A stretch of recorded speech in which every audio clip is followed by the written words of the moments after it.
Hi friends, നമുക്ക് തേങ്ങയില്ലാതെ എങ്ങനെ ചമ്മന്തിക്കറി വെക്കുന്നതെന്ന് നോക്കാം.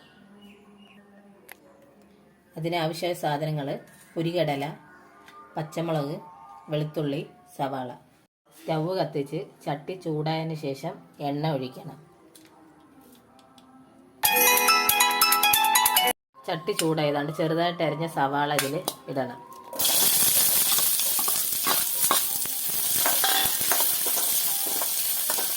കുറച്ച് വാടി കിട്ടാൻ വേണ്ടി ശകല ഉപ്പ് ഇട്ടാൽ മതി.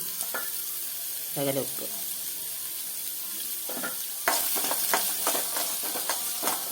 കൂടെ തന്നെ പച്ചമുളകും വെളുത്തുള്ളിയും ഇത് നല്ലതുപോലെ മൂപ്പിക്കണം.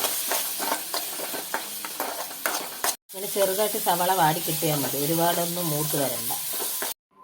തണുത്തതിന് ശേഷം മിക്സി ജാറിൻ്റെ അകത്തിട്ട്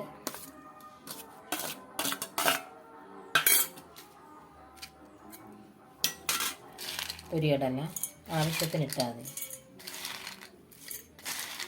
നമുക്കതൊന്ന് അരച്ചെടുക്കാം. കുറച്ച് വെള്ളം ഒഴിച്ച് അടിച്ചെടുക്കാം.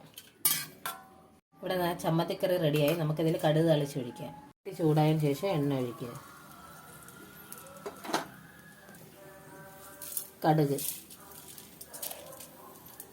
കുറച്ച്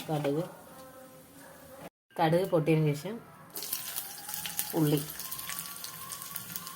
മുളക്,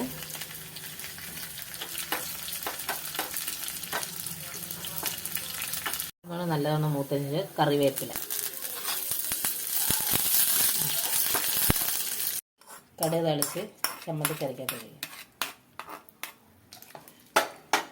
അങ്ങനെ തേങ്ങ ഇല്ലാതെ ചമ്മന്തിക്കറി റെഡി. ഒന്ന് ട്രൈ ചെയ്ത് നോക്കണേ. ഇതിൽ പുളി ചേർത്തിട്ടില്ല. ആവശ്യമുള്ളവർ പുളി ചേർത്ത് ഉപയോഗിക്കാം.